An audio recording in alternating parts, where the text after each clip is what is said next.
Welcome বন্ধুরা, Rumpa's healthy food চ্যানেলে সব দিনের মতো আজও চলে এসেছি নিউ একটি ব্লগ নিয়ে।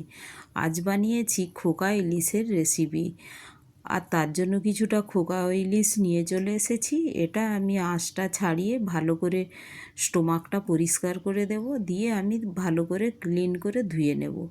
তো ধোয়া হয়ে গিয়েছে, এখন আমি এটা লবণ হলুদ মাখিয়ে নিচ্ছি। পরিমাণ মতো লবণ হলুদ দিয়ে মাছটা মেখে নিচ্ছি। আর এদিকে আমি এটা বানানোর জন্য কিছুটা সর্ষে পোস্ত নিয়ে এটা পেস্ট করে রেখেছি।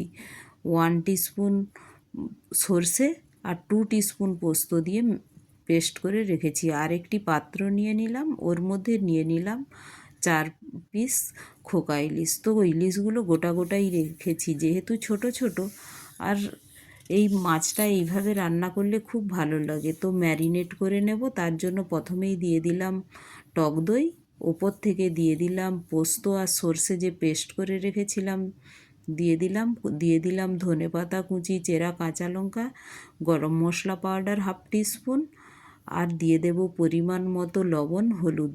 মাছেও তো লবণ হলুদ দেয়া আছে, তো আমি মশলার মতো দিলাম। আর দিয়ে দিলাম সর্ষের তেল ওপর থেকে, খুব কম পরিমাণেই সর্ষের তেল দিলাম, 1/2 টিস্পুনের মতো হবে। দেখুন, এতেই রান্নাটা আমার হয়ে যাবে। তো গরমে এই রকম রান্না অবশ্যই করবেন, একবার তো এইভাবে বানিয়ে দেখবেন, এত টেস্টি হয় এটা। তো বানালে তবেই বুঝতে পারবেন। দেখুন, আমার ম্যারিনেট করা হয়ে গিয়েছে। তো মাছটা আমি তো কাঁচাই কুক করব, তাই একটু মশলা ধোয়া জলটাও এর মধ্যে দিয়ে দেব। দেখুন, দিয়ে দিলাম প্রায় 1 কাপের মতো জল দিলাম, যাতে মাছটা একটু ডুবে ডুবে থাকে, কারণ কুক হবে। আর দেখুন, এখন এটা আমি গ্যাসের ওভেনে বসিয়ে দিলাম। আর আমি মিডিয়াম ফ্লেমে এটা বানাবো, খুব হাই ফ্লেমে এটা বানাবো না।